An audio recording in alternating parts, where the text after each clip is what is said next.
தந்தை மகன் தூய ஆவியாரின் பெயராலே ஆமென்.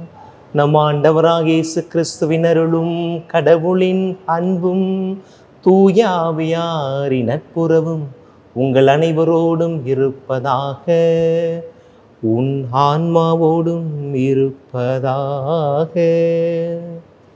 கிறிஸ்து இயேசுவில் என் அன்பிற்கும் பாசத்திற்கும் இனிய அன்பான இறை மக்களே, ஆண்டுடைய அருளை இரக்கத்தை வேண்டி ஞாயிறு திருப்பலி கொண்டாட்டத்தில் இந்த காணொளி வாயிலாக எங்களோடு இணைந்திருக்கிற உங்களுக்காக தொடர்ந்து ஜெபிக்கிறோம். வாரத்தின் முதல் நாள் பொது காலத்தினுடைய 22வது ஞாயிறை இறைவன் நமக்கு தந்திருக்கிறார். நம்மை பேரன்பு கொண்டு நேசிக்கிற இறைவன் இந்த நாளில் நமக்கு சொல்லுகிற செய்தி, உதட்டால் என்னை புகழாமல் உள்ளத்தால் என்னை நெருங்கி வாருங்கள். உதட்டு புகழ்ச்சி இறைவனுக்கு ஆகாது, உள்ளத்து நெகிழ்ச்சி இறைவனுக்கு உகந்ததாக இருக்கிறது. இந்த ஒரு ஆழமான சிந்தனையோடு இந்த வாரத்தில் நாம் பயணிக்க இறைவன் 3 வாசகங்களை நமக்கு தந்திருக்கிறார். அந்த வாசகங்களோடு நம்முடைய உள்ளத்தின் தெளிவை இன்னும் ஆழப்படுத்தி ஆண்டவருக்குள் வாழ்கிற அந்த அர்ப்பண வாழ்வில் நாம் தொடர்ந்து பயணிக்க அருள் வேண்டி இந்த பலியிலே ஜெபிப்போம். இந்த பலியை ஒப்புக்கொடுக்க தடையாக இருக்கும் நாம் செய்த பாவங்கள், பலவீனங்கள் அனைத்து பார்த்து மனவருந்தி மன்னிப்பு வேண்டுவோம். எல்லாம் வல்ல இறைவனிடமும் சகோதர சகோதரிகளே உங்களிடமும் நான் பாவி என்று ஏற்றுக்கொள்கிறேன்.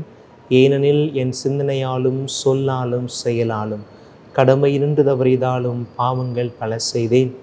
என் பாவமே என் பாவமே என் பெரும்பாவமே. ஆகையால் எப்போதும் கன்னியான புனித மரியாளையும் வானதூதர்கள் புனிதர் அனைவரையும் சகோதர சகோதரிகளை உங்களையும் நம் தேவனாகிய ஆண்டவரிடம் எனக்காக வேண்டிக் கொள்ள மன்றாடுகிறேன். எல்லாமல் இறைவன் நம் மீது இரக்கம் வைத்து நம் பாவங்களை மன்னித்து நம்மை நிலையான வாழ்வுக்கு அழைத்து செல்வாராக. ஆமேன்.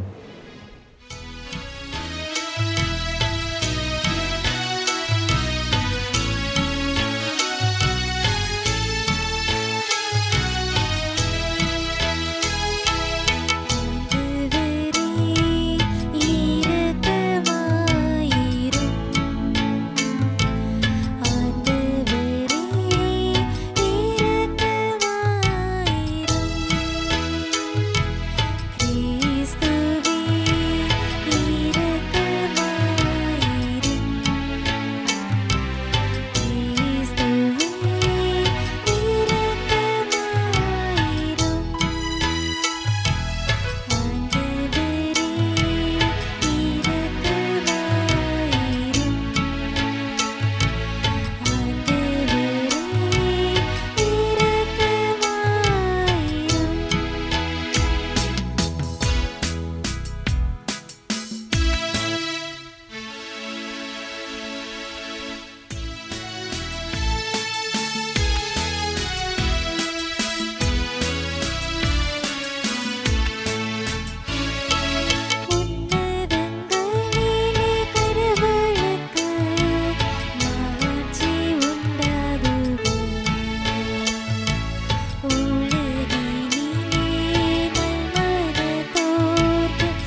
மன்றாடுவோமாக. ஆற்றல் வாய்ந்த இறைவா, சிறந்தவை அனைத்தும் நிறைந்தவரே, உம்மீது நாங்கள் உள்ளார்ந்த அன்பு கொள்ளச் செய்தருளும். அதனால் எங்களது சமயப்பற்றை வளர்த்து நன்மைகளை பெருகச் செய்து நீர் எங்களில் கருத்துடன் உருவாக்கியதை பராமரித்து காத்தருள்வீராக. உம்மோடு தூயாவியாரின் ஒன்றிப்பில் இறைவனாய் என்றென்றும் வாழ்ந்து ஆட்சி செய்கின்ற அவர் வழியாக உம்மை மன்றாடுகின்றோம். ஆமென்.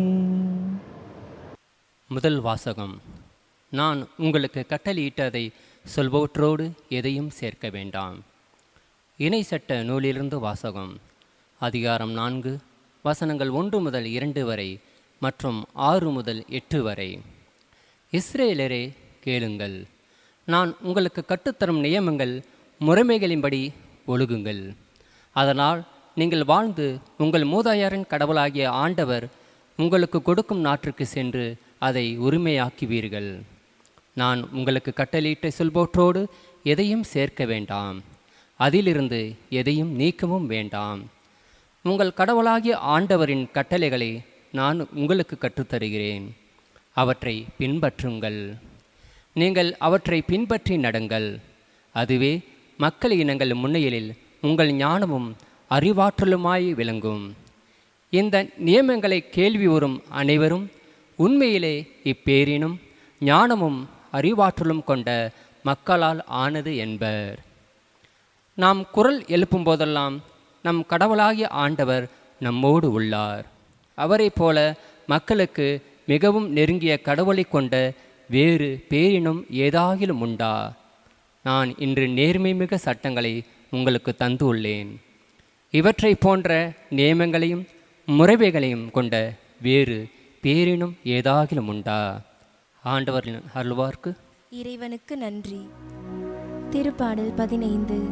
நீங்கள் அனைவரும் பாட வேண்டிய பதிலுரை பாடலின் பல்லவி. ஆண்டவரே, உம் கூடாரத்தில் தங்கிட தகுதியுள்ளவர் யார்?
ஆண்டவரே உம் கூடாரத்தில் தங்கிட தகுதி உள்ளவர்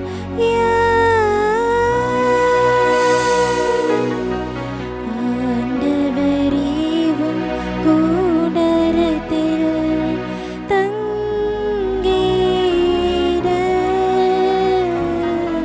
தகுதி உள்ளவர்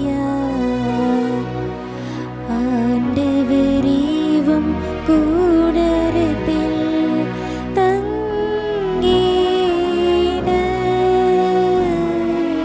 தகுதி உள்ளவர்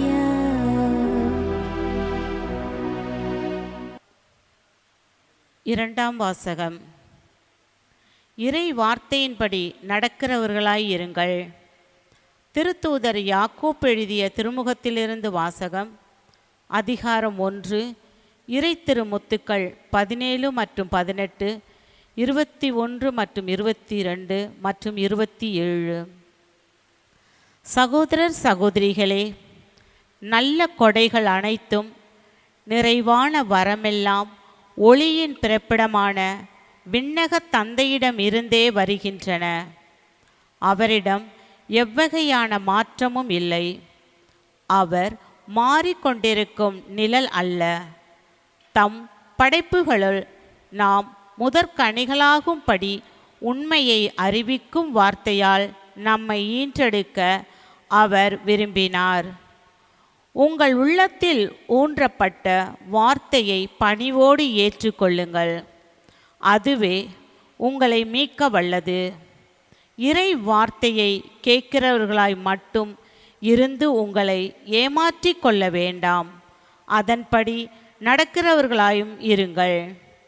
தந்தையாம் கடவுளின் பார்வையில் தூய்மையானதும் மாசற்றதுமான சமய வாழ்வு எதுவெனில், துன்புறும் அனாதைகளையும் கைம்பெண்களையும் கவனித்தலும் உலகத்தில் கரைபடாதபடி தம்மை காத்து கொள்வதுமாகும்.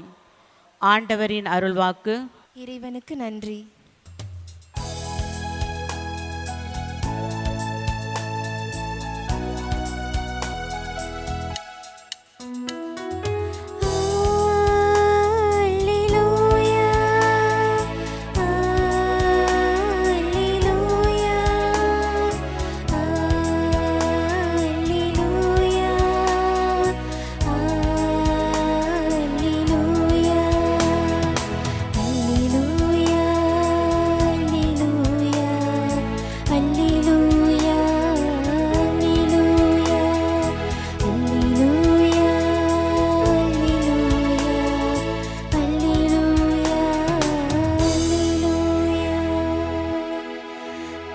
படைப்புகளுள் நாம் முற்கனிகள் ஆகும்படி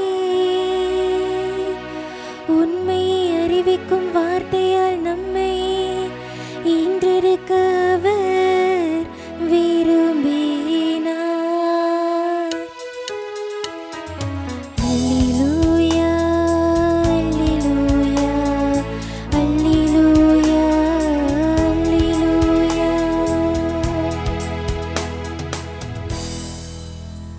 ஆண்டவர் உங்களோடு இருப்பாராக, உம் ஆன்மாவோடும் இருப்பாராக.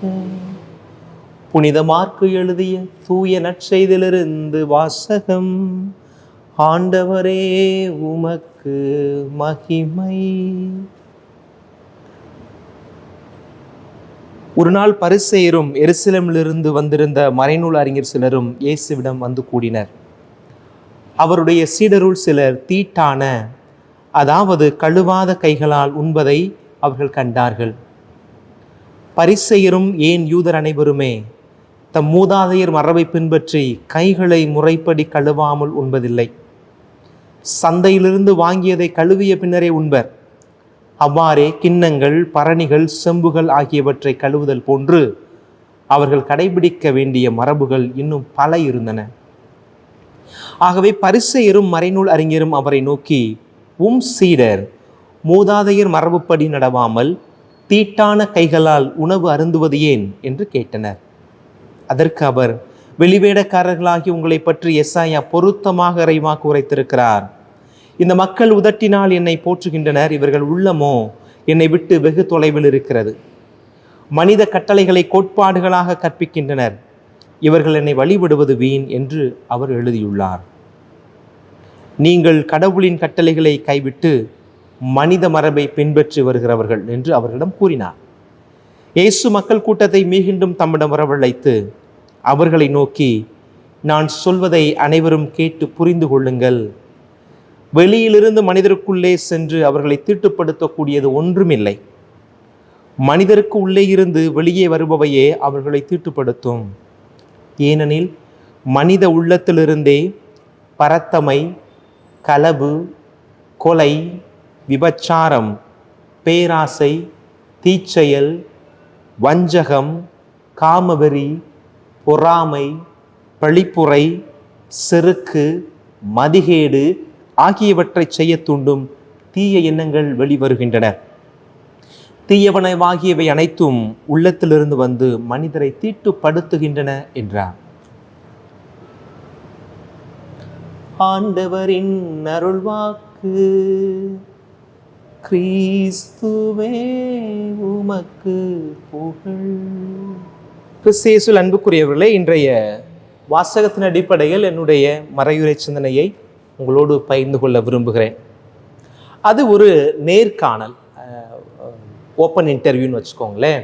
இப்போ நம்ம பார்ப்பீங்க, இந்த யூடியூப்லலாம் பார்ப்பீங்க, மைக் எடுத்துகிட்டு அப்படியே பீச்சுக்கு போகிறது, கடற்கரைக்கு மலை பக்கமாக போகிறது, பள்ளிக்கூடங்களுக்கு போகிறது, சந்தை வெளிகளில் போய் மைக்கை நீட்டி ஏதாவது ஒரு கேள்வியை தொடர்ந்து கேட்பாங்க. நிறைய பேர்ட்டு அதே கேள்வியை கேட்பாங்க. கடைசியில் ஒரு முடிவுக்கு வருவாங்க, அந்த கேள்வியை குறித்த மக்களுடைய பதிலின் அடிப்படையில். அன்னைக்கு ஒரு நேர்காணல் இது போன்று நடக்கிறது. கேட்கப்பட்ட கேள்வி என்னன்னா, டு யூ பிலீவ் காட்? நீங்கள் கடவுளை நம்புகிறீர்களா? அதான் கேள்வி. Do you believe God? அப்போது எல்லாத்தையும் கேட்டு வர்றாங்க. ஒருத்தர் அழகான ஒரு பதில் சொன்னார். என்ன சொன்னார்னா, I believe in God but I சொல்கிற காரியம் but I not nuts about him. அப்படின்னா என்ன அர்த்தம்னா, நான் கடவுளை நம்புகிறேன், ஆனால் அந்த கடவுளை நெருங்கி வருவதில் எனக்கு விருப்பமில்லை. நான் நம்புகிறேன், கடவுள் இருக்கிறார், ஆனால் அந்த கடவுளை நெருங்கி போவதிலே, அவரை பற்றி அறிவதில் எனக்கு ஆர்வம் இல்லை அப்படின்னு சொல்றார். உலகத்தில் 94% பேர் மக்கள் தொகையில் 94% மக்கள் தொகையானவர்கள் கடவுள் நம்பிக்கை உடையவர்களாக இருக்கிறார்களாம். கடவுள் நம்பிக்கை உடையவர்களாக இருக்கிற அந்த 94%த்தில் கடவுளை நோக்கி நகரக்கூடியவர்கள், அந்த இறைமையை அறிந்து கொள்ள புரிந்து கொள்ள ஆசிக்கிறவர்கள் எண்ணிக்கையை பார்க்கிற பொழுது அது மிகவே சொற்பமாக இருக்கிறது. பிரியமானவர்களே, இந்த மனநிலையில் இருக்கிறவர்களுக்குத்தான் ஆண்டவர் ஒரு பெயர் வைக்கிறார், வெளிவேடக்காரர்கள் என்று, பரிசேயத்தனம் கொண்டவர்கள் என்று. ஐ பிலீவ் இன் காட், நான் கடவுளை நம்புகிறேன், ஆனால் நான் நம்புகிற கடவுளை அறிந்து கொள்வதற்கோ, நான் நம்புகிற கடவுளுக்கு அருகாமை நெருங்கி செல்வதற்கோ என்னிடம் ஆர்வம் இல்லை என்றால் அது கடவுள் நம்பிக்கை அல்ல, அது ஒரு விதமான சந்தர்ப்பவாதத்தனம் என்று தான் நான் சொல்ல முடியும். இப்போ ஒரு வார்த்தை அதிகமாக மக்கள் பயன்படுத்துகிறாங்க, secular. France is a secular country அப்படின்றாங்க. It becomes a secular country அப்படின்னா மதச்சார்பின்மையற்ற ஒரு நாடாய் மாறிக்கொண்டிருக்கிறது அப்படின்றாங்க. கிறிஸ்டியன்ஸ் ஒரு மதத்தினுடைய பெயரில் இருக்கிற நாம், we cannot be a secularism, it's not for us.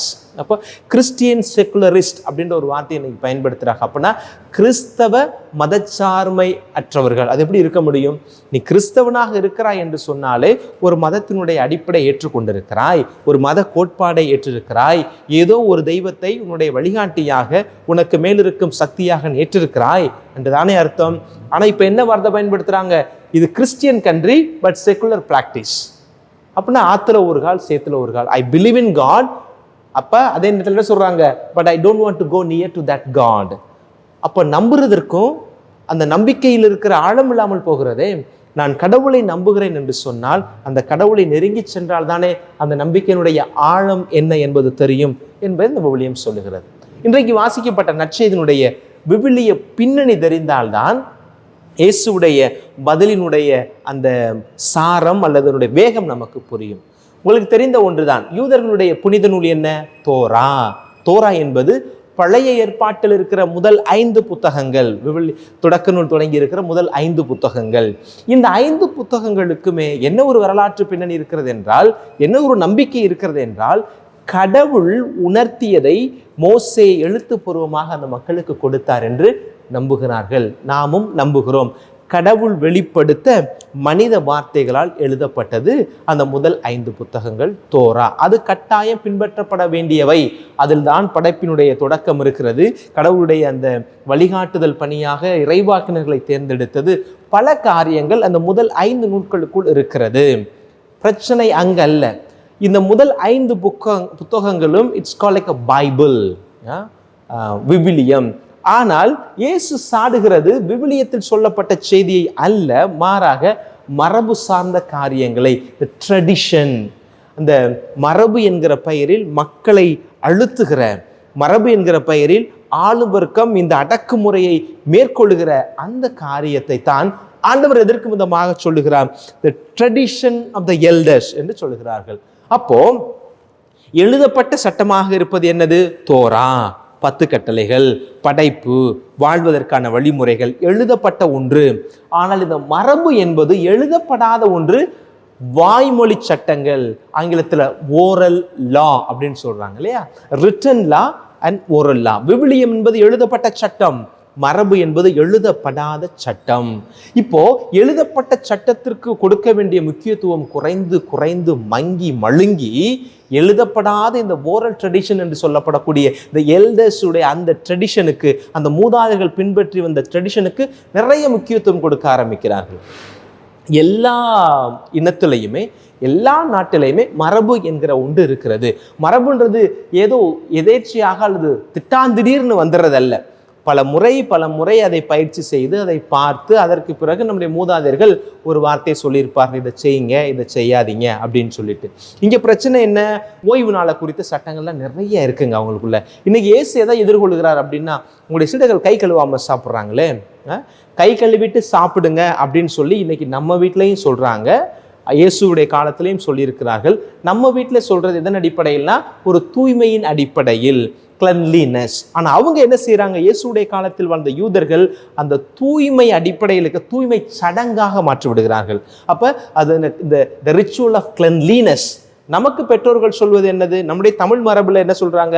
கை கழுவிட்டு சாப்பிடுங்க அப்படின்றது ஒரு தூய்மை அடிப்படையானது, சுத்த ஒத்தமாக இருக்கணும் அப்படின்றதுக்காண்டி சொல்கிறது. நோய் கிருமிகள் நமக்கு வந்துடும் அப்படின்றது. இப்படி நோய் கிருமிகள் வந்துடும் அப்படின்னு சொன்னால் நம்ம பெரிய அளவில் அதை பின்பற்ற மாட்டோம் அப்படின்றதுக்காண்டி ஒரு சில நேரங்களில் கடவுளுடைய பேரை சொல்லி சில காரியங்கள் நமக்கு சொல்லியிருப்பாங்க. ஆனால் அந்த பரிசேயர்கள் அந்த ஓய்வு நாள் சட்டத்தையும் அல்லது மரபு சட்டங்களையும் அழுத்தமாக மக்கள் மீது திணிக்கிறார்கள். இப்போ பாருங்களேன், ஒரு சில காரியங்கள் நான் சொல்கிறேன் உங்களுக்கு, நீங்கள் புரிஞ்சுக்கலாம். நான் ஒவ்வொரு முறையும் பைபிளில் ஓய்வு நாள் சட்டம் வருகிற பொழுது இயேசுவுக்கும் பரிசேய சதுசேயர்களுக்குமே ஒரு போராட்டம், ஒரு முட்டு மோதல் வர்றதுக்கு காரணம், அவருடைய சிலுவை மரணத்திற்கு முக்கியமான காரணமுமே இந்த ஓய்வு நாள் சட்டங்களை அவர் மீறுகிறார், மோசேயுடைய சட்டத்தை அவர் மீறுகிறார் அப்படின்றதான் ஒரு காரியம். ஒரு 2-3 உதாரணம் சொல்கிறேன் பாருங்க. ஓய்வு நாட்களில் யூதர்கள் கண்ணாடி பார்க்கக்கூடாதான்.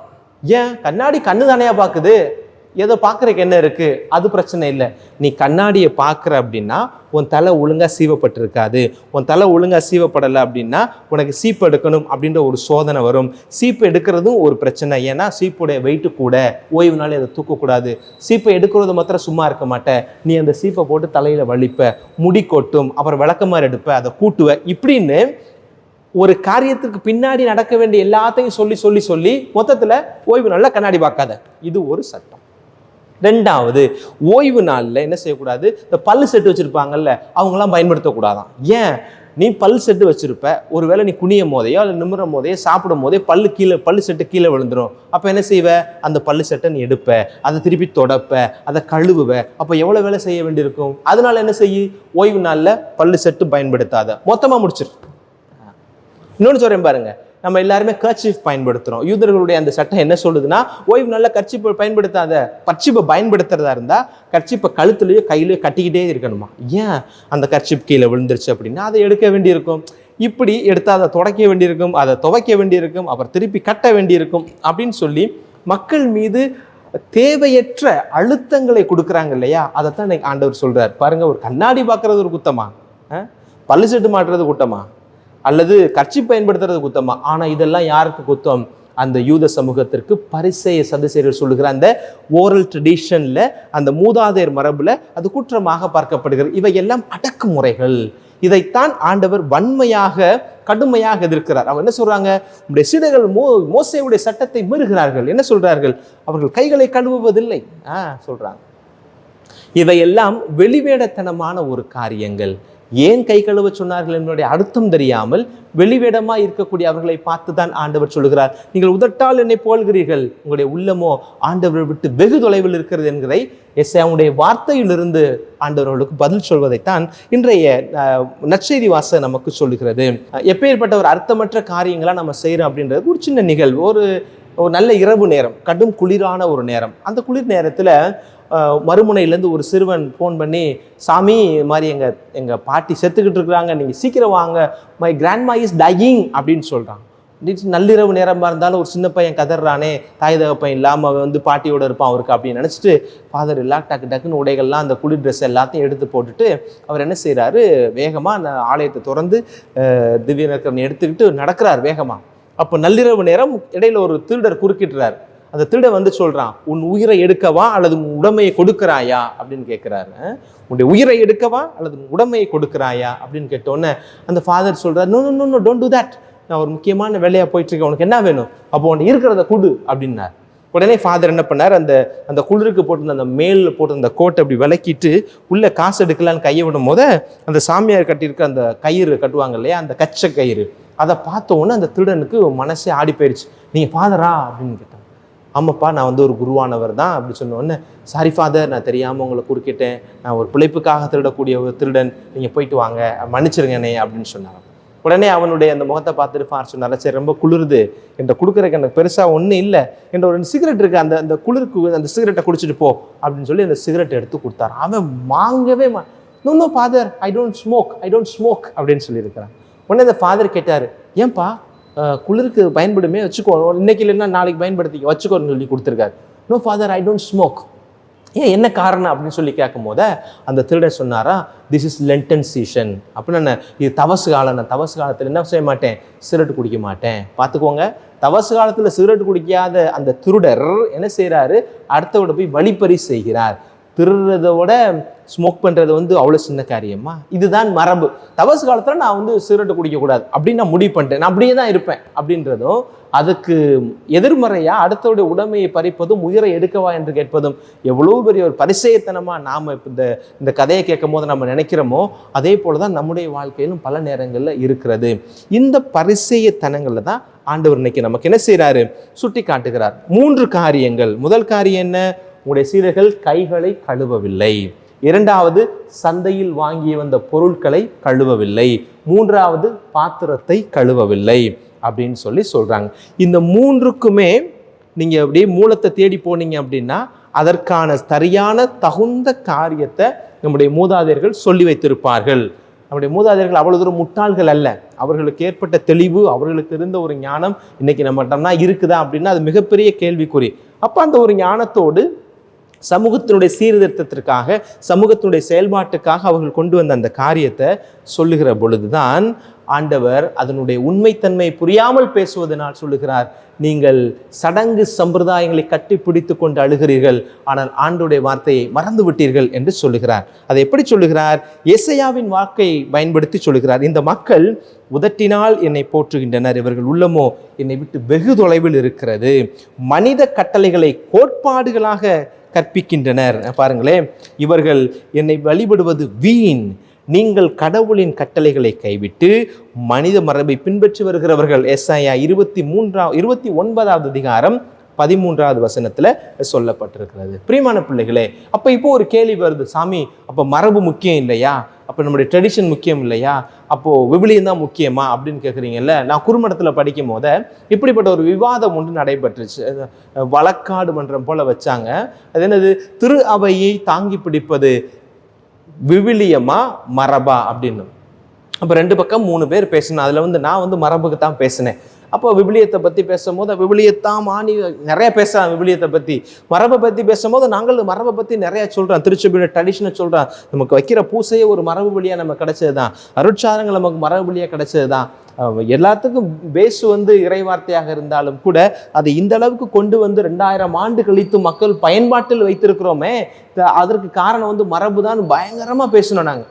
இப்போ கடைசி அது நடுவர் அழகான ஒரு பதில் சொன்னார். விவிலியத்தை பற்றி பேசக்கூடியவர்கள் விவிலியத்தின் முக்கியத்துவத்தை சொன்னீர்கள். உண்மையிலே உண்மை. மரபு எவ்வளவு முக்கியத்துவம் என்பதை நீங்கள் பேசுகிற பொழுது நானும் தெரிந்து கொண்டேன். பல காரியங்கள் புதிதாக இருந்தது. ஆனால் நான் சொல்லுகிறேன், மரபும் விவிலியமும் திரு அவையின் நாணயத்தின் 2 பக்கங்கள் போல, மரபும் விவிலியமும் 2 கண்கள் போல, மரபும் விவிலியமும் வண்டியினுடைய சைக்கிளுடைய 2 அந்த வீலை போல தான் இருக்கணும். முன்னையும் பின்னையும் பின்னையும் முன்னையும் போகிற மாதிரி தான் அது இருக்கணும். எப்பயாவது மரபு விவிலியத்தை விட மிஞ்சி போயிட்டாலோ அல்லது மரபை விட விவிலியம் ரொம்ப மிஞ்சி போயிடுச்சுனாவோ பிரச்சனை. இது 2ம் ஒன்றை ஒன்று சமரசம் இல்லாமல் சப்போர்ட் பண்ணுகிற பொழுதுதான் அது திருச்சபையினுடைய பயன்பாட்டிற்கு செயல்பாட்டிற்கு உகந்ததாக இருக்கும் அப்படின்னு நமக்கு ஆண்டவர் சொல்றார். இயேசு ஆண்டவரும் அதைத்தான் சொல்லுகிறார். நீ மரபை தூக்கி எறி அப்படின்னு சொல்லலை. அதே நேரத்தில் மரபை ரொம்ப தூக்கி பிடிக்காத அப்படின்னு தான் சொல்றாரு. விவிலியத்தில் சொல்லப்பட்டிருக்கிற அந்த வாழ்வியல் சித்தாந்தங்களை பாரு, விவிலியம் சொல்லியிருக்கிற மனித அன்பை பற்றி பாரு, பிரலம்பு செயல்களை பற்றி பாரு அப்படின்றத ஆண்டவர் இந்த இடத்துல என்ன செய்யறாரு நமக்கு விளக்கி சொல்லுகிறார். யாக்கோபு 1 அதிகாரம் 27வது வசனம் சொல்லுகிறது, தந்தையாம் கடவுளின் பார்வையில் தூய்மையானதும் மாசற்றதுமான சமய வாழ்வு எதுவெனில் துன்புறும் அனாதைகளையும் கைம்பெண்களை கவனித்தலும் உலகத்தால் கரைபடாதபடி தம்மை காத்து கொள்வதும் தான் தூய்மையான வாழ்வு. கடவுளுடைய பார்வையில், தந்தையாம் கடவுளுடைய பார்வையில் தூய மாசற்ற வாழ்வு. இப்போ தந்தையாம் கடவுளுடைய பார்வையில் தூய மாசற்ற வாழ்வு என்பது கைகளை கழுவுவதோ, உடைய எந்த நேரம் பார்த்தாலும் கழுவிக்கிட்டே இருக்கு. இந்த கொரோனா வந்ததுக்கு அப்புறம் பார்த்தீங்கன்னா எந்த நேரம் மக்கள் கைகளை கழுவிக்கொண்டே இருக்கிறார்கள். நம்ம ஊரில் இந்த பழக்கம் இல்லை. நாங்கள் பிலிப்பைன்ஸ்லாம் நான் பார்க்குறேன், மக்கள் வருவாங்க, நற்கரணை வாங்க வருகிற பொழுது பக்கத்தில் வேகமாக அந்த வாட் இஸ் தட் ஒன் என்ன சொல்லுவாங்க, அந்த சானிடைசர் எடுத்து கழிட்டு நன்மை வாங்குவாங்க. நன்மை வாங்காமல் பார்த்தீங்கன்னா அந்த சானிடைசர் தண்ணி மாதிரி இருக்கும். அப்படியே சில நேரத்தில் பார்த்தோன்னா சானிடைசர் ஒழுகு இந்த பக்கம், வேற என்ன செய்யறது, அந்த எந்த இடத்துல கொஞ்சம் ஈரம் கம்மியாக இருக்கோ அங்கே கொண்டு போய் நற்கரணை வைக்கிறது, சாப்பிட்டு போங்க அப்படின்னு சொல்லிட்டு என்ன செய்யறது. ஆனால் அவங்க ரொம்ப தூய்மையாக இருக்கிறாங்க. இயல்பாகவே இந்த நாட்டு மக்கள் கொஞ்சம் பயந்த சுவாபம் உடையவர்கள் தான். இப்போ கொரோனா முடிஞ்சு 2 வருஷம் ஆயிடுச்சு, இன்னமும் அந்த சானிடைசர் அடிச்சுக்கிட்டே இருக்கிறாங்க. இப்போ ஒரு ஃபேஷனாகவும் மாறிடுச்சு. இப்போ யாரெல்லாம் சானிடைசர் யூஸ் பண்ணுறாங்களோ அவங்களாம் ரொம்ப நீட் அண்ட் கிளீனு அப்படின்ற மாதிரி ஒரு பிம்பத்தை வெளியில் காட்டுகிறார்கள். இதையே ஆண்டவர் விரும்புகிறாரு.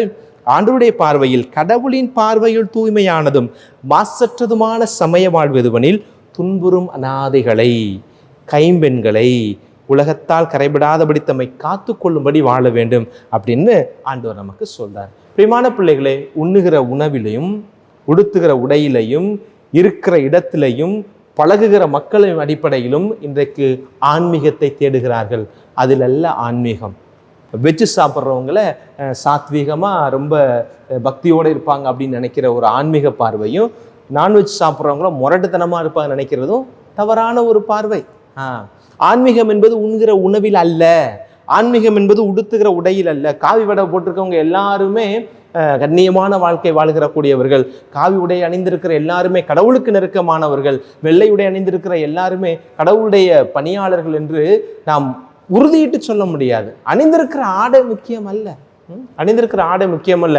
ஜீன்ஸ் பேண்ட் போட்டுக்கிட்டு டிஷர்ட் போட்டுக்கிட்டே இன்னைக்கு கடவுளுக்கு உகந்த வாழ்க்கை வாழக்கூடிய இளைஞர்கள் இருக்கிறார்கள். அதனால நான் எல்லாருமே you all become a modernised அப்படின்னு நான் சொல்ல வரல. அப்படி நீங்கள் கணக்கு பண்ணாதீங்க அப்படின்னு தான் நம்ம சொல்ல வர்றோம். ஒருத்தருடைய உடையை வைத்தோ, அவருடைய சீவுகிற தலை அலங்காரத்தை வைத்தோ, முக பாவனையை வைத்தோ, வெளி அடையாளங்களை வைத்து நாம் ஒருவரை ஆன்மீகவாதி என்று சொல்கிறோம் என்று சொன்னால் நாம் எல்லாம் பரிசேயர்கள். நாம் எல்லாம் பரிசேயர்கள். உணவு வாழக்கூடிய இடத்தின் அடிப்படையில் இன்னைக்கு எத்தனையோ பேர் ஸ்லம்மில் வாழக்கூடிய மக்கள் எவ்வளோ பக்தியாக இருக்காங்க தெரியுமா? என் பங்குலலாம் நான் பார்க்குறேன். நம்ம ஊரில் ஒரு 10க்கு 10 தான் இருக்கும், அதுக்குள்ளே 5 பேர் குடியிருப்பாங்க. இங்கே பார்த்தீங்கன்னா 10க்கு 10ல் எப்படி 5 பேர் குடியிருக்க இருப்பாங்க.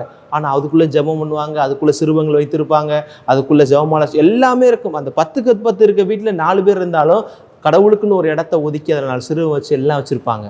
இதுதான் உண்மை. அதே நேரத்தில் பெரிய மாட மாளிகை வீடு கட்டி பிளஸ்ஸிங் கூப்பிடுவாங்க. நம்ம நின்று ஜெபம் பண்ணுறதுக்கு நம்ம என்ன செய்ய வேண்டியிருக்கு? சிறுவத்தை தேட வேண்டியிருக்கும். எங்கடா சிறுவம்? கடைசி நம்ம கேட்க வேண்டியிருக்கும், எங்கங்க சிறுவதை வச்சுருக்கீங்களா, இந்த ஃபாதர் அப்படின்னு தேடுவாங்க. நான் என்ன பண்ணியிருக்கேன் தெரியுமா, சிறுவம் இல்லாமல் என் கையில் இருக்க அந்த மோதிரத்தை கழட்டி இந்த ஜீசஸ் சிறுவம் முன்னாடி இருக்கும், அது என் கழுத்தில் இருக்க சிறுவ கயிறை கழட்டி ஒரு மாதா சிறுவம் போட்டிருப்பேன்.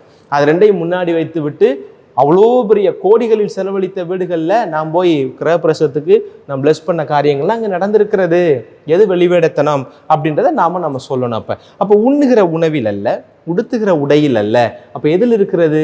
உதட்டு புகழ்ச்சியில் அல்ல, உள்ளத்து நெருக்கத்தில் தான் கடவுளின் வல்லமை வெளிப்படும். அதுதான் உண்மையான ஆன்மீகம், அதுதான் உண்மையான கடவுள் மனிதனுக்குரிய ஒரு இயல்பு. நீ பாருங்க, மீண்டுமாக சொல்லுகிறேன், மார்க் நற்செய்தி 7:20 என்ன சொல்லுகிறது பாருங்க, வெளியிலிருந்து மனிதனுக்குள்ளே சென்று அவர்களை தீட்டுப்படுத்தக்கூடியது ஒன்றுமில்லை. ஏன்னா நம்ம சாப்பிட்றோம், கடவுள் அழகாக இந்த சிஸ்டத்தை படைச்சிருக்கிறார். நீங்கள் யோசிச்சு பாருங்க, அங்கே இருக்கிற கல்லீரல், கணையம், நுரையீரல், சிறுகுடல், பெருகுடல், மலக்குடல், இது எல்லாமே மிகப்பெரிய ஒரு மெக்கானிசம். நீங்கள் என்ன சாப்பிட்டாலும் சரி, அதுக்காண்டி எல்லாத்தையும் சாப்பிடுங்கன்னா கல் மண்ணா சாப்பிட சொல்லலை. நீங்கள் சாப்பிட்ற காரியங்கள் எதாக இருந்தாலும் சரி, இது செரிச்சு வெளியில் தள்ளி விட்டுரும். அதனால் உள்ளே போகிறது எப்போயுமே மனுஷனை தீட்டுப்படாது. ஆனால் உள்ளேருந்து வெளியில் வருது பாருங்களேன், அது ரொம்ப ரொம்ப ரொம்ப மோசமானது, ரொம்ப மோசமான ஒரு காரியமாக இருக்கிறது. இன்னைக்கு நற்செய்தியில் பார்த்தீங்கன்னா 11 காரியத்தை ஆண்டவர் லிஸ்ட்டு போட்டு சொல்கிறாரு. காமவெறி, பொறாமை, பழிப்புரை, வஞ்சகம், எல்லாமே எங்கேருந்து வருது? எல்லாம் உள்ளே இருந்தாயா வருது. அதை நீ யோசிக்க மாட்டேன்றே, அதை கொஞ்சம் கண்ட்ரோல் பண்ணு, அது மேலே கொஞ்சம் அவேராக இருந்தேன்னா உன்னுடைய வாழ்க்கை நல்லா இருக்குமே அப்படின்னு சொல்கிறாரு. ஆக கடவுளை புகழுகிற பொழுது நம்ம என்ன சொல்கிறோம்னா, இப்படி சொல்லுவோம்ல, ஆண்டவரை இறங்கி வாரும் அப்படின்னு நம்ம சொல்கிறேன் இல்லையா. நான் என்ன சொல்கிறேன், ஆண்டவரை ஏறி வாரும் தான் சொல்லணும். ஏன், இங்கே இருந்தால் கடவுளை நம்ம புகழ்ந்து கொண்டிருக்கிறோம். அதை கொஞ்சம் ஒரு படி கீழே இறங்கி ஆண்டவரை ஏறி வாரும்னு உள்ளிருந்து நம்ம உள்ளத்தின் ஆழத்திலிருந்து கடவுளை புகழ ஆரம்பித்தோம் என்று சொன்னால், ஆண்டவர் சொல்லுகிற இந்த 11 விதமான சாத்தானுக்குரிய அழகைக்கு ஏதுவான காரியங்கள் நம்மை விட்டு போகும். கடவுளுக்கு உகந்த வாழ்க்கை வாழ முடியும். அதைத்தான் இந்த பொது காலத்தினுடைய 22வது ஞாயிறில் ஆண்டவர் நமக்கு சொல்லுகிறார். உதட்டால் அல்ல, உள்ளத்தால் என்னை புகழுங்கள். ஆண்டவருடைய ஆசீர் உங்களுக்கு நிறைவாய் கிடைக்கும். தொடர்ந்து ஜெபிப்போம். இறைவன் நம்மை ஆசீர்வதிப்பார். ஆமென்.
அன்பு சகோதரமே, நம்ம எல்லோருமாக சேர்ந்து இணைந்து ஒப்பு கொடுக்கும் இந்த தியாக பலி எல்லாமல் இறைவனுக்கு ஏற்றது ஆகும்படி ஜெபியுங்கள்.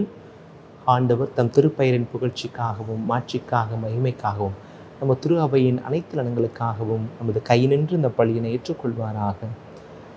ஆண்டவரே, என்றும் புனிதமான இந்த காணிக்கை மீட்பளிக்கும் ஆசியை எங்கள் மீது பொழிவதாக.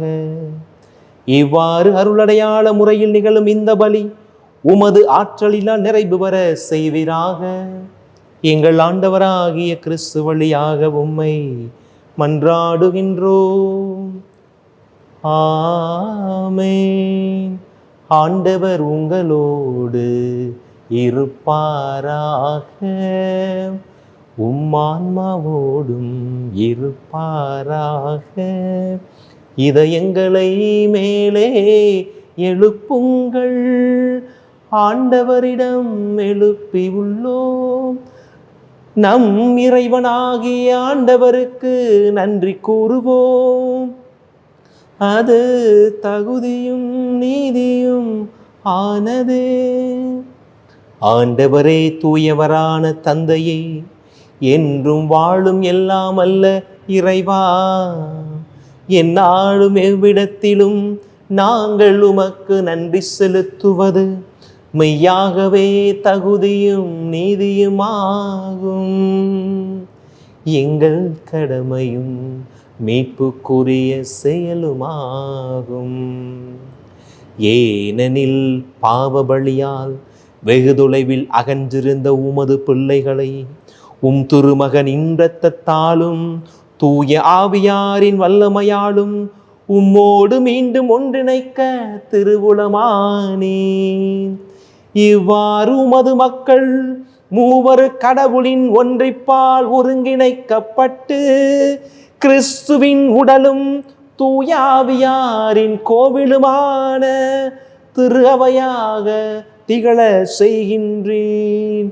இதனால் பல்வகையில் வெளிப்படும் உமது ஞானத்தை புகழ செய்கின்றேன். ஆகவே வானதூதத்துறலோடு ஒன்று சேர்ந்து நாங்களும் உம்மை புகழ்ந்தேத்தி மகிழ்ச்சியில் அறிக்கையிட்டு ஒரே குரலாய் பாடுவதாவது: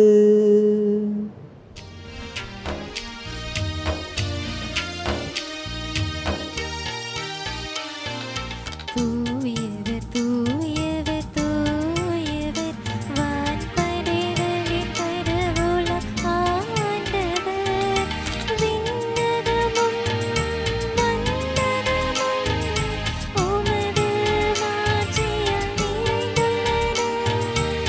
உன்னதங்களிலே ஓசன்னா, உன்னதங்களிலே ஓசன்னா. ஆண்டவர் பெயரால் வருகிறவர் ஆசி பெற்றவர். உன்னதங்களிலே ஓசன்னா, உன்னதங்களிலே ஓசன்னா.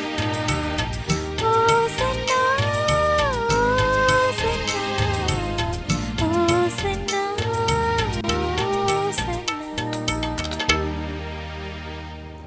வானக தந்தையே, நீர் மெய்யாகவே தூயவர், புனித மனைத்திற்கு மூற்று. ஆகவே உமது ஆவியை பொழிந்து இந்த காணிக்கைகளை புனிதமாக்க உம்மை தாழ்மையோடு வேண்டுகிறோம். இவ்வாறு எங்கள் ஆண்டவராக இயேசு கிறிஸ்துவின் உடலும் இரத்தமுமாய் இவை அனைத்தும் எங்களுக்கு மாறுவனவாக. அவர் பாடுபட மனமுவந்து தம்மை கையளித்த போது அப்பத்தை எடுத்து நன்றி செலுத்தி அதை பிட்டு தம் சீடர்களுக்கு கொடுத்து சொன்னதாவது: அனைவரும் இதிலிருந்து பெற்று உண்ணுங்கள், ஏனெனில் இது உங்களுக்காக கையளிக்கப்படும் என் உடல்.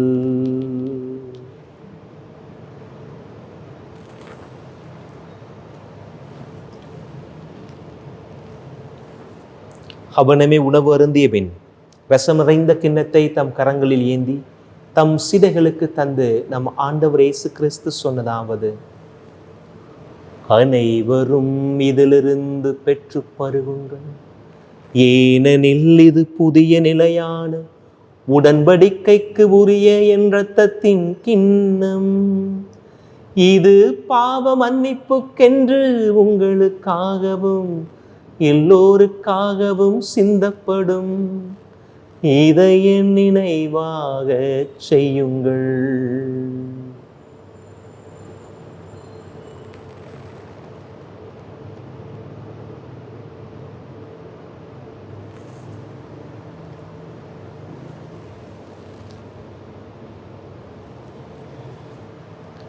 நம்பிக்கையின் மறைபொருள்.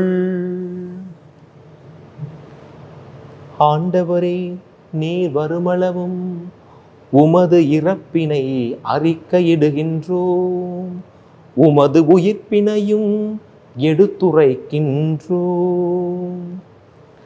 ஆகவே ஆண்டவரே, நாங்கள் கிறிஸ்துவின் இறப்பினையும் உயிர்ப்பினையும் நினைவு கூர்ந்து வாழ்வு தரும் அப்பத்தையும் மீட்பு தரும் கிண்ணத்தையும் உமக்கு ஒப்புக் கொடுக்கின்றோம். உம் திருமுன் நின்று ஊழியம் புரிய தகுந்தவர்கள் என நீர் எங்களை ஏற்றுக்கொண்டீர். எனவே நாங்கள் உமக்கு நன்றி செலுத்துகின்றோம். மேலும் கிறிஸ்துவின் உடலிலும் இரத்தத்திலும் பங்கு கொள்ளும் எங்களை தூய ஆவியானவர் தாமே ஒன்று சேர்க்க வேண்டும் என்று உம்மை தாழ்மையோடு வேண்டுகிறோம். இறைவா, உலகெங்கும் பரவி இருக்கும் உமது திரு அவையை வழிநடத்தும் எங்கள் திருத்தந்தை பிரான்சிஸ், எங்கள் மறைமாவட்ட ஆயர் ஒசே, எல்லா திருநிலையினராகிய அனைவரோடும் உமது திருகவை அன்பில் நிறைபெறச் செய்தருளும். மேலும் உயிர்த்தலும் எதிர்நோக்கோடு துயில் கொள்ளும் எங்கள் சகோதர சகோதரிகளையும் இறந்தோர் அனைவரையும் இரக்கத்தோடு நினைவு கூர்ந்து உமது திருமுக ஒளியில் ஏற்றருளும். எங்கள் அனைவர் மீதும் இரக்கமாயிரும். கடவுளின் கன்னித்தாயான புனிதமிக்க மரியாள், அவருடைய கணவரான புனித யோசேப்பு, புனித திருத்தூதர்கள், இந்த உலகில் உமக்கு உகந்தவராயிருந்த புனிதர் அனைவரோடும் நாங்களும் நிலையான வாழ்வில் தோழமை கொண்டு திருமகன் இயேசு கிறிஸ்து வழியாக உம்மை புகழ்ந்தேத்தி வரமருள தாழ்மையோடு வேண்டுகிறோம்.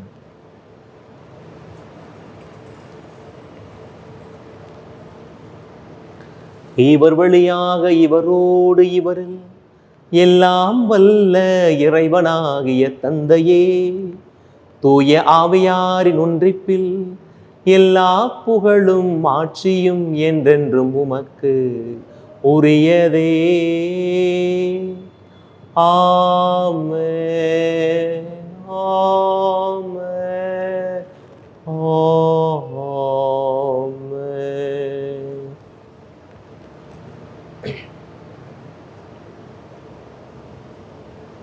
மீட்பரின் கட்டளையால் கற்பிக்கப்பட்டு இறைபடிப்பினையால் பயிற்சி பெற்ற நாம் இணைந்து பாடுவோம். உலகில் இருக்கிற எங்கள் தந்தையே, உமது பெயர் தூயது என போற்ற பெறுக. உமது ஆட்சி வருக. உமது திருவுளம் விண்ணுலகில் நிறைவேறுவது போல மண்ணுலகிலும் நிறைவேறுக. எங்கள் அன்றாட உணவை இன்று எங்களுக்கு தாரும்.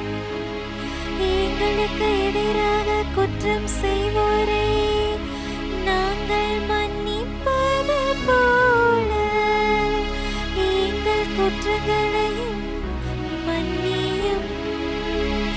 எங்களை சோதனைக்கு உட்படுத்தாதே, தீமையிலிருந்து எங்களை விடுவித்தருளும்.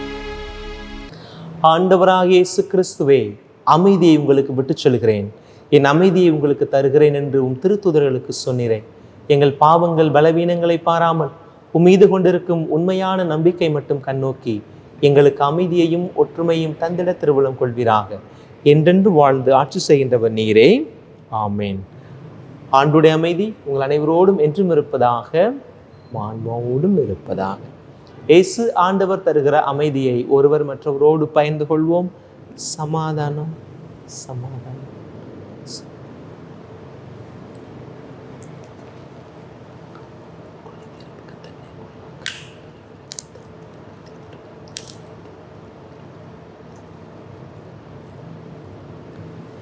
இதோ இறைவனின் செம்மறி, இவரை உலகின் பாவங்களை போக்குகிறவர்.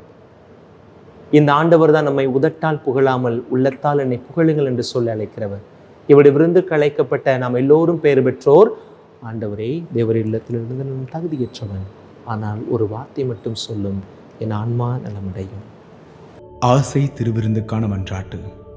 ஆண்டவரே, நீர் என் இல்லத்தில் எழுந்தருள நான் தகுதியற்றவன், ஆனால் ஒரு வார்த்தை மட்டும் சொல்லி அருளும் என்று நூற்றுவர் தலைவன் ஜெபித்தது போல நாங்களும் இப்போது திருப்பாதம் பணிந்து வேண்டுகிறோம். இனிய இயேசுவே, நாங்கள் தகுதியற்றவர்களாய் இருந்தாலும் எங்கள் தகுதியின்மையை பாராமல் நீர் எங்கள் உள்ளங்களில் எழுந்து வாரும். அன்பிலும் அருளிலும் நாங்கள் நிலைத்திருக்க எம்முள் எழுந்து வாரும். பிள்ளைகளாக, உயிருள்ள உண்மை சாட்சிகளாக, உமது நற்செய்தின்படி வாழ்பவர்களாக எங்களை உருமாற்ற வாரும். தந்தையின் திருவுளப்படி வாழ்ந்திட எங்களுக்கு துணை புரிந்திட வாரும். நன்மை செய்வதில் ஆர்வமுள்ளவர்களாய், தீமைகள் அனைத்திலிருந்தும் விடுதலை பெற்றவர்களாய் வாழவும் எங்களை வழிநடத்த வாரும். எல்லா நலன்களும் வளங்களும் எங்களை நிரப்ப வாரும். ஆமேன். நன்றி கூறி மன்றாடுவோமாக. ஆண்டவரே, விண்ணக உணவால் ஊட்டம் பெற்ற நாங்கள் உம்மை வேண்டுகின்றோம். அதனால் இந்த அன்பின் உணவு எங்கள் இதயங்களை உறுதிப்படுத்தி எங்கள் சகோதர சகோதரிகளில் உமக்கு பணிபுரிய எங்களை தூண்டி எழுப்புவனவாக. எங்கள் ஆண்டவராகிய கிறிஸ்து வழியாக உம்மை மன்றாடுகின்றோம். ஆமென். ஆண்டவர் உங்களோடு இருப்பாராக. உன் ஆன்மாவோடும் இருப்பதாக. எல்லாம் வல்ல இறைவன் தந்தை, மகன், தூயாவியானவர் நம் அனைவரையும் ஆசீர்வதிப்பாராக. ஆமென். இயேசுவின் அன்பிலும் அன்னையின் பரிந்துரையிலும் வாழ சென்று வாருங்கள். வாழ்வின் பலி தொடர்கின்றது. இறைவனுக்கு நன்றி.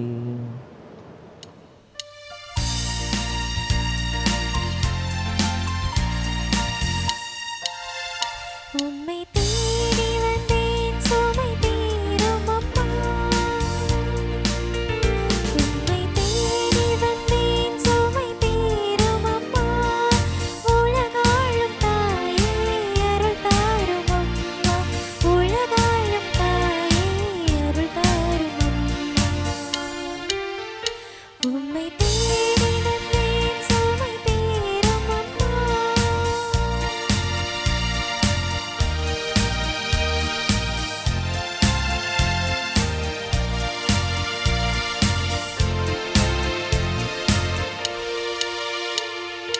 மனமான மகனை நடமாட வைத்தாய். கடல் மீது தவித்த கப்பலை காத்தாய். மனமான மகனை நடமாட வைத்தாய். கடல் மீது தவித்த கப்பலை காத்தாய். பால் கொண்ட கலசம் பொங்கிட செய்தாய். பொருள் கொண்ட சீமான் உன் பாதம் சேர்த்தாய். பொருள் கொண்ட சீமான் உன் பாதம் சேர்த்தாய். உம்மை தேடி வந்தேன் சுமை தீரும் அம்மா. உலகாளும் தாயே அருள் தாரும் அம்மா. உலகாளும் தாயே அருள் தாரும் அம்மா. உம்மை தேடி வந்தேன் சுமை தீரும் அம்மா. தந்தை, மகன், தூய ஆவியின் பெயராலே ஆமென்.